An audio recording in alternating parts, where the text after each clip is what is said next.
தர்மிளா, தாவேக ஆட்சி அமைப்பதில் விசிகாவே முக்கிய பங்கு என்பதில் தொடர்ந்து மிக பெரிய எதிர்பார்ப்பு ஏற்படுத்தியிருக்கிறது. இன்னும் சற்று நேரத்தில் விசிக தலைவர் திருமாவளவன் நேற்றைய தினம் நடைபெற்ற உயர்மட்ட குழு கூட்டத்தில் எடுக்கப்பட்ட முடிவை அறிவித்திருக்கிறார். அந்த முடிவு பெரும்பாலும் தாவேகாவுக்கு ஆதரவு என்றுதான் இருக்கும் என்று எதிர்பார்க்கப்படுகிறது. அடுத்த கட்டமாக அதிக எதிர்பார்ப்பு ஏற்படுத்தியிருக்கக்கூடியது என்னவென்றால், எந்த அடிப்படையில் எந்தெந்த நிபந்தனைகள் அடிப்படையில் ஆதரவு என்ற எதிர்பார்ப்பை தான் ஏற்படுத்தியிருக்கிறது. அதனுடைய எதிர்பார்ப்பை இன்னும் அதிகரிக்க செய்யக்கூடிய வகையில் தான் வன்னியரசனுடைய பதிவு என்பது அமைந்திருக்கிறது. திமுக கூட்டணியில் தொடர்ந்த விசிக தற்போது தாவேக ஆதரவு என்ற நிலைப்பாட்டை எடுக்கக்கூடிய சூழ்நிலையில் தான் விசிகாவுடைய சட்டமன்ற உறுப்பினர் வன்னியரசு மிக முக்கிய பதிவு ஒன்றை எக்ஸலத்தில் பகிர்ந்திருக்கிறார். அதில் எம்மை ஓரங்கட்ட நினைத்தாலும் ஒதுக்க நினைத்தாலும் நாங்களே மையம் என்பதை தீர்மானிப்போம் என்று அவர் அந்த பதிவில் குறிப்பிட்டிருக்கிறார். அதற்கு முன்னதாக நேற்றைய தினத்திலும் அவர் ஒரு பதிவு வெளியிட்டிருந்தார். அந்த பதிவில் ஆட்சியிலும் பங்கு, அதிகாரத்திலும் பங்கு, இது திருமா காலம், இனி உயர்வோம் மேலும் உயர்வோம் என்று தெரிவித்திருந்தார்.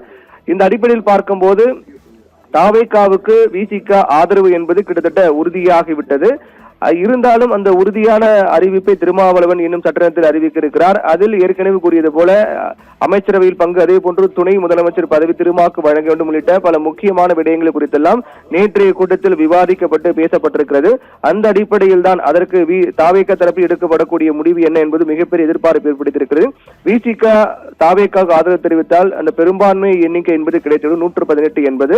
அந்த 118 என்ற எண்ணிக்கை கிடைப்பதில் தற்போது விசிகாவுடைய பங்குதான் மிக முக்கிய பங்கு வகிக்கிறது என்பதுதான் தொடர்ந்து எதிர்பார்ப்பு இன்னும் அதிகரிக்க செய்திருக்கிறது. நேற்றைய தினம் கூட கம்யூனிஸ்ட் கட்சிகளை பொறுத்தவரையில் மார்க்சிஸ்ட் கம்யூனிஸ்ட், இந்திய கம்யூனிஸ்ட் என 2 கம்யூனிஸ்ட் கட்சிகளும் நிபந்தனையற்ற ஆதரவு தெரிவித்தார்கள். அதாவது ஆட்சி அதிகாரத்தில் பங்கும் கிடையாது, அந்த எண்ணிக்கையில் மட்டும் நாங்கள் ஆதரவு தெரிவிக்கின்றோம், மற்றபடி நாங்கள் திமுக கூட்டணியில் தான் தொடர்கின்றோம் என்றும் தெரிவித்திருந்தார்கள்.